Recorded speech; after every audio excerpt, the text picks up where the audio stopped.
Ya, jangan bawa-bawa nama kampus. Itu tadi petikan pernyataan yang ada di dalam akun TikTok Prabu Revolusi, seorang pengajar di sebuah perguruan tinggi. Namun memiliki sikap yang berbeda dengan para akademisi lain yang menyerukan keprihatinan dan petisi kepada Presiden Jokowi. Alih-alih mendapat respon dari pemerintah terkait kondisi demokrasi yang dinilai semakin tercederai, para guru besar justru mendapatkan tuduhan sebagai partisan atau menguntungkan salah satu paslon yang bertarung dalam Pilpres 2024. Kenapa tuduhan ini bisa muncul? Dan bagaimana kenyataan sebenarnya? Untuk membahasnya lebih dalam, sudah bergabung bersama kami malam ini melalui sambungan Zoom Pak David Sitorus, Sekretaris Umum PPGMKI 2018-2020. Selamat malam, Mas David. Selamat malam, Mas. Ya, selamat malam. Terima kasih sudah hadir. Kemudian ada Mas Ari Junaidi, pengamat politik. Selamat malam, Mas Ari. Selamat malam, Mas David dan Bung David. Ya, selamat malam, dan kita juga akan tersambung dengan Prof. Masruki, Rektor Universitas Muhammadiyah Semarang. Tadi sudah tersambung, namun kita akan berusaha untuk kembali lagi bersama-sama. Saya langsung ke Mas David Sitorus ya. Mas David, ini apa tanggapan Anda mengenai apa yang disampaikan oleh Mas Prabu tadi? Ya, baik. Selamat malam. Terima kasih untuk diskusi malam hari ini. Sebelum saya masuk ke topik utama, saya ingin menegaskan bahwa pertama sekali yang harus kita lihat dari apa yang terjadi belakangan ini adalah keprihatinan. Keprihatinan ini terjadi karena apa? Karena sesuatu hal yang terjadi sebelumnya. Salah satunya adalah putusan MK yang menyatakan Ketua Mahkamah Konstitusi melanggar etik. Lalu kemudian ada beberapa tindakan-tindakan juga seperti pernyataan seorang Presiden Jokowi yang mengatakan bahwa Presiden boleh berpihak dan boleh berkampanye seperti itu. Lalu kemudian di lapangan terjadi beberapa hal yang orang lihat Presiden tugasnya kan banyak hal gitu ya. Tidak hanya membagi-bagikan bansos terutama di Jawa Tengah. Lalu kemudian muncul reaksi dari para akademisi dulu awalnya. Sebenarnya sejak awal reaksi-reaksi seperti ini pasti didiskusikan di tingkatan mahasiswa. Sebagai pengalaman saya, Mas, ketika kita mahasiswa, kita tidak pernah juga tiba-tiba melakukan aksi. Kebanyakan di antara kita dibimbing oleh guru-guru besar kita, oleh dosen-dosen kita untuk memiliki ilmu, memiliki adab, memiliki pemikiran, memiliki moralitas. Atas dasar itulah kita dibentuk hingga akhirnya kita bisa bersuara kritis, kita bisa bersuara lantang terhadap siapapun penguasanya. Hari ini jangan dilihat presidennya Pak Jokowi, ya karena memang presidennya beliau. Tapi siapapun yang jadi presiden hari ini, kalau tindakan itu terjadi, suara-suara ini akan terus muncul. Itu yang utama. Lalu kemudian kenapa misalnya ada yang mempermasalahkan soal institusinya? Yang paling kita utamakan adalah dalam sebuah demokrasi itu, kita harus mendengarkan suaranya, bukan siapa yang berbicara. Itu poin utama. Poin utama adalah bagaimana kita hari ini mendengar apa yang dibicarakan, bagaimana kita secara punya pemikiran, punya logis untuk mendengarkan apa yang disampaikan. Kalau kita jadi penguasa, saya misalnya pernah juga memimpin organisasi mahasiswa. Ketika anggota-anggota saya melakukan kritik, ya bagi saya itu vitamin. Tidak perlu saya permasalahkan itu atas dasar apa. Tapi saya hanya perlu mendengarkan apa yang mereka suarakan. Dan yang paling utama, hari ini kita boleh lihat apa yang disuarakan. Tidak satu pun suara-suara akademisi dan suara-suara mahasiswa menyatakan dukungan terhadap paslon.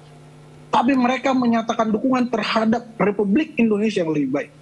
Mereka mendukung supaya negara ini berdemokrasi dengan baik. Menjaga etika dan moral. Pemerintah kita netral.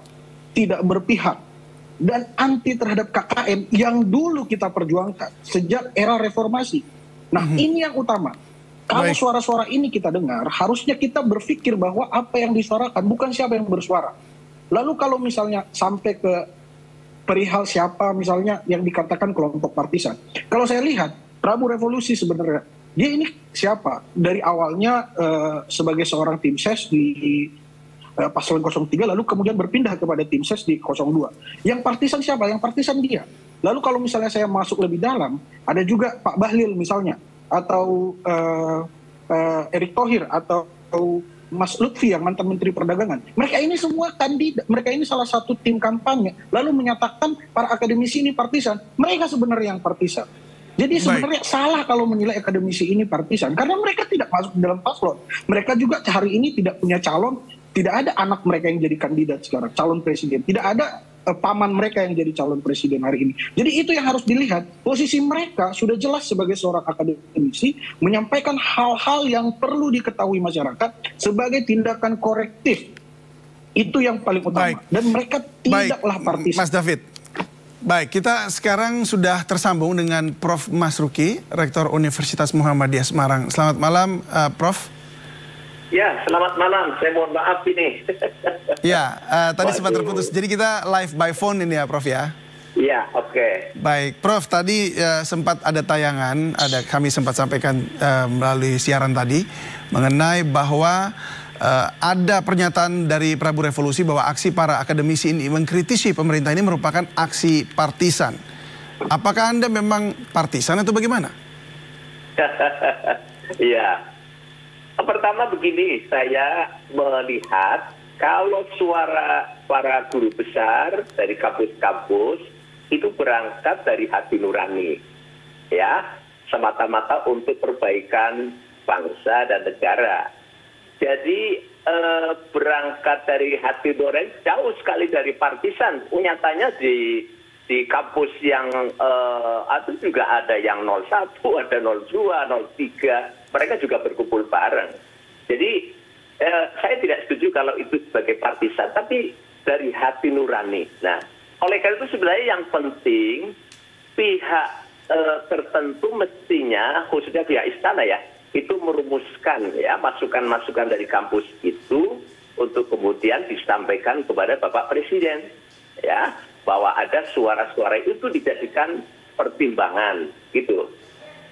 Saya juga merasa miris begitu para guru besar bersuara lalu dihantam ini partisan.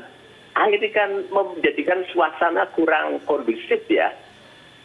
Sehingga ya berbagai tanggapan itu. Saya kira ada baiknya karena ini kampus-kampus tidak bersuara semua.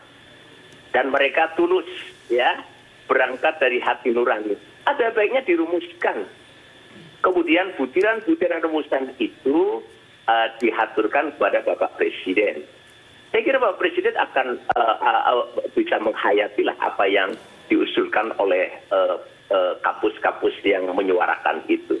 Saya kira begitu. Baik, Prof. Sempat memang juga ada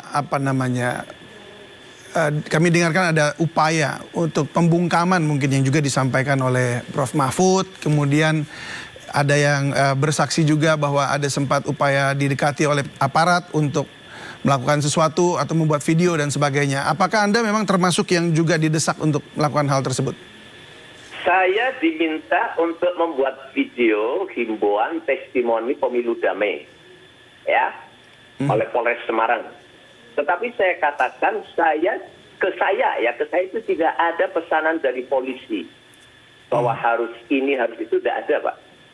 Tidak ada. Jadi ini himbauan, sehingga saya katakan 4 hal di sana. Pertama, bahwa pemilu itu merupakan amanah konstitusi yang harus kita hormati dalam rangka proses suksesi kepemimpinan nasional. Lalu yang kedua, seluruh elemen bangsa harus mensukseskan secara damai pelaksanaan pemilu. Lalu yang ketiga, setiap warga negara hendaknya menggunakan hak ya untuk memilih sesuai dengan hati nurani. Lalu yang keempat, saya katakan perbedaan pilihan aspirasi itu hal wajar. Tetapi persatuan dan kesatuan bangsa harus diutamakan. Ya. Jadi tidak ada polisian. Saya rasa kita proporsional saja. Itu yang saya alami. Baik. Ya. Nggak tahu kalau pihak lain yang bagaimana itu. Baik, Prof. Sebentar saya beralih dulu ke Mas Ari Junaidi ya. Mas Ari, ini jika ada akademisi yang bersuara berbeda ini dengan suara akademisi lain, bahkan dituduh sebagai partisan, bagaimana menurut Anda? Yang pertama tentu saja tuduhan seperti itu sangat melecehkan akademisi ya. Pertama tentu akademisi ini mempunyai kredibilitas keilmuan, kepakaran, dan janganlah dianggap atau dituding gitu ya, diberi label stigma bahwa suara-suara yang berbeda itu dituduh sebagai suara partisan. Nah, oleh karena itu saya berharap gitu ya, seperti yang diucapkan oleh Prabu Revolusi, betul Prabu ini kan dulunya berada di kubu paslon tertentu, sekarang pindah lagi ke kubu paslon yang dituding justru menjadi sarang partisan gitu ya. Oleh karena itu saya menyayangkan tuduhan dianggap mereka yang mempunyai suara kejernihan itu dianggap sebagai partisan. Saya mencatat ada sahabat saya, misalkan Profesor Edi Setiadi, Rektor Universitas Islam Bandung. Unisba ini menjadi salah satu kampus yang mengeluarkan keprihatinan. Sampai malam ini saya mencatat ada 50 kampus dari berbagai perguruan tinggi, negeri dan swasta di Indonesia yang menyatakan keprihatinan. Mereka ini menyuarakan apa yang dirasa dan dilihat, bagaimana etika dilanggar, bagaimana moral porak-porandakan, dan itu dilakukan oleh elit-elit yang selama ini gitu ya menjadi panutan. Tidak ada lagi nilai panutan saat ini. Nah, kita mengalami sebuah krisis moral yang sangat besar, dan ini berlangsung ketika pesta demokrasi akan segera kita lakukan. Oleh karena itu, sekali lagi, jangan menganggap atau menuding suara-suara kejujuran dari kampus dari berbagai pelosok tanah air ini dianggap sebagai suara partisan. Mereka tentu mempertaruhkan kredibilitas, kepakaran, keilmuannya, dan harusnya ini menjadi perhatian besar seperti yang disuarakan oleh Wakil Presiden Pak Ma'ruf Amin maupun Sri Sultan Yogyakarta itu, bahwa saat ini memang keadaannya memang sedang tidak baik-baik saja. Oleh karena itu, sekali lagi, saya menduga atau memprediksikan masih akan banyak kampus lagi. Ini seperti gelombang air bah gitu ya, yang tidak bisa ditahan lagi. Dan kita juga bisa melihat gitu ya, sekarang ini sudah mulai turun mahasiswa-mahasiswa di jalan. Hari ini kita melihat mahasiswa di Jakarta, kemarin di Bekasi, untuk menyuarakan keprihatinan itu. Sehingga apa yang disuarakan oleh para akademisi, kemudian tadi disebut Prabu itu tidak mengatasnamakan universitas, mungkin Prabu baru sebentar menjadi dosen gitu ya. Tapi yang jelas kami ini yang juga menjadi dosen di berbagai kampus melihat suara-suara mereka ini adalah suara-suara rakyat. Vox Populi, Vox Dei, tidak bisa ditahan. Dan ingat, ketika rezim yang dikritik menjadi bebal, menjadi anti kritik, disitulah tanda-tanda kejatuhan akan datang. Itu Mas David. Baik, saya kembali ke Prof. Masruki. Prof, kan ada sejumlah petisi dan juga seruan begitu, dan begitu banyak poin yang masuk. Tapi yang paling utama sebenarnya yang mana nih Prof? Apakah memang lebih kepada seruan untuk hanya sekedar mengawal demokrasi dan netralitas aparatur, atau kemudian arahnya kepada produk daripada yang kemarin itu yang dipermasalahkan untuk produk dari KPU dan juga MK begitu? Ya. Pertama, saya mohon maaf, saya matikan ya. Ya. Pertama, kita ini harus mencari solusi lah.